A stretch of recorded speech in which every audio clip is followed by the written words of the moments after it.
Pelaku penendang sesajen di lokasi terdampak erupsi Gunung Semeru, Hatvana Firdaus, 34, menyampaikan permohonan maaf kepada masyarakat Indonesia, di Mapolda Jatim, Jumat, tanggal 14 Januari tahun 2022. Mengenakan topi dan masker penutup hidung dan mulut warna hitam, Hatvana Firdaus meminta maaf jika video yang dibuatnya itu menyinggung perasaan sejumlah pihak.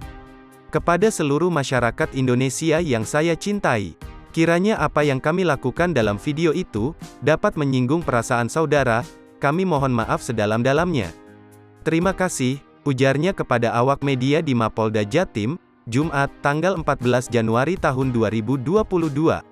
Sementara itu, Kabid Humas Polda Jatim, Kombes Pol Gatot Reply Handoko mengungkapkan, pria penendang sesajen yang videonya viral di media sosial itu telah ditetapkan sebagai tersangka. Kemudian, proses penyidikan akan dilakukan oleh pihak Ditreskrimum Polda Jatim.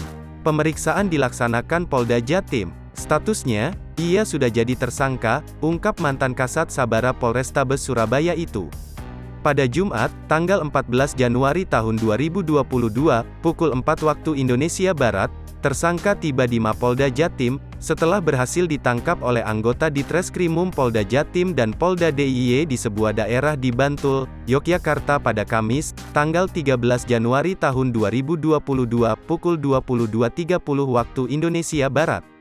Sebelumnya, pada Minggu, tanggal 9 Januari tahun 2022, santer beredar video yang merekam aksi seorang pria membuang dan menendang makanan sesajen di lokasi terdampak erupsi Gunung Semeru di Lumajang.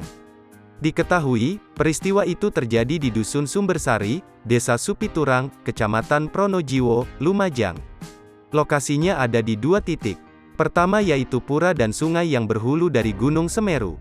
Warga setempat, khotib menyayangkan aksi yang dilakukan pria tak dikenal dalam video viral tersebut. Menurutnya, sesajen merupakan warisan dari budaya leluhur yang masih dipegang banyak masyarakat untuk menjaga tradisi. Aksi itu, lanjut khotib, disebut telah mencederai perasaan warga lereng Gunung Semeru. Ngawur itu bisa memperpecah kerukunan umat beragama. Apalagi dia juga nyebut kalau sesajen ini penyebab Semeru erupsi, ujarnya pada awak media di Lumajang, Minggu tanggal 9 Januari tahun 2022.